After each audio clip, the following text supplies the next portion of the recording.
کل ہمارے گھر میں خواتین کے لیے ذکر و اذکار کی محفل رکھی گئی تھی۔ ایک موزن صاحب کی بیٹی خاص طور پر بلائی گئی تھی۔ کچھ عرصہ قبل ہی اس کی شادی ہوئی تھی۔ اس کو محفل میں شرکت کرنے کے ساتھ ساتھ کھانے کی دعوت بھی دی گئی تھی۔ انتہائی نیک سیرت لڑکی ہے۔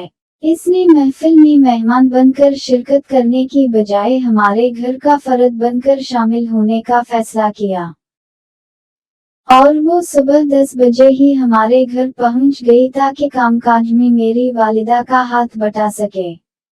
میری والدہ صاحبہ بتاتی ہیں کہ ہم مختلف کاموں میں مشغول تھے کہ نماز ظہر کا وقت ہو گیا۔ سب نے مل کر نماز ادا کرنے اور 15 منٹ کے لیے آرام کرنے کا فیصلہ کیا، مگر میری حیرت کی انتہا نہ رہی جب میں نے دیکھا کہ موزن صاحب کی بیٹی نے آرام کرنے کے لیے مختص کیے گئے 15 منٹ بھی مسئلے پر گزارے، 2 نوافل زیادہ ادا کیے اور باقی ٹائم دعا میں مصروف رہی۔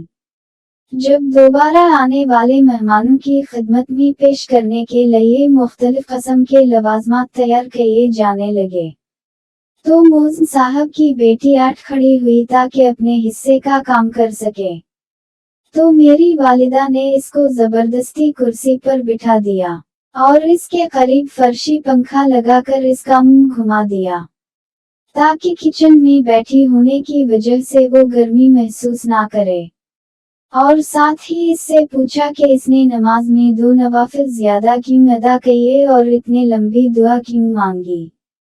میری والدہ صاحبہ کا سوال کرنے کا مقصد یہ تھا کہ کہیں خدا نخواستہ لڑکی کے ساتھ کوئی گھریلو مسئلہ نہ ہو، شوہر کی طرف سے ڈانٹ ڈپٹ، روک ٹوک یا اس کو مار پیٹ نہ ہو۔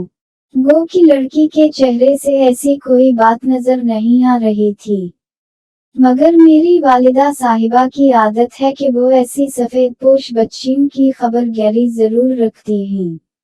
اگر کسی کے گھر میں کوئی مسئلہ ہو تو اپنے طور پر سلجھانے کی کوشش کرتی ہیں، اگر ان سے حل نہ ہونے والا ہو تو میرے والد صاحب سے مدد لیتی ہیں۔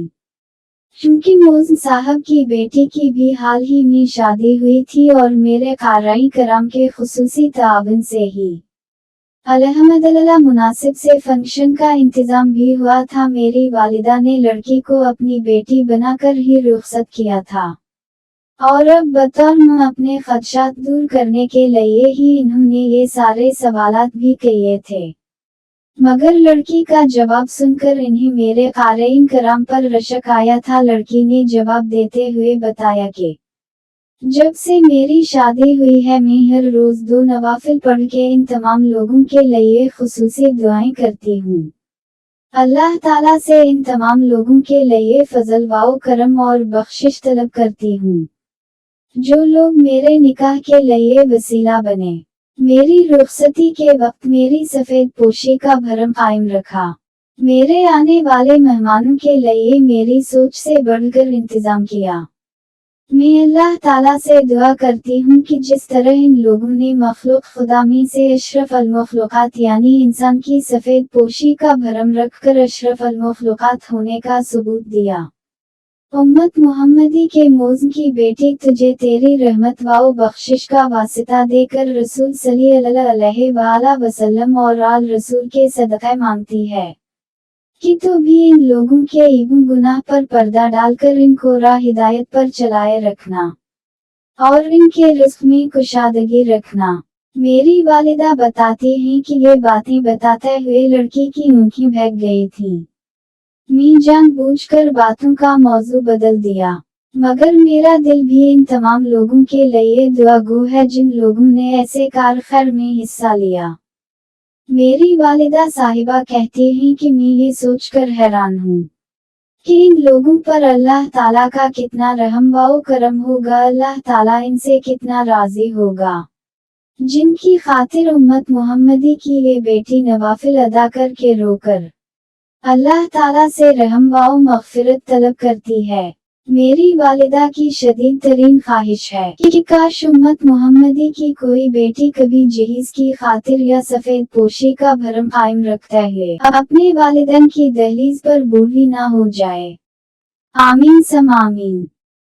مزاح سے بھرپور کہانیاں اور قصے جاننے کے لیے ہمارے چینل کو سپورٹ کریں۔ وقت دینے کا شکریہ۔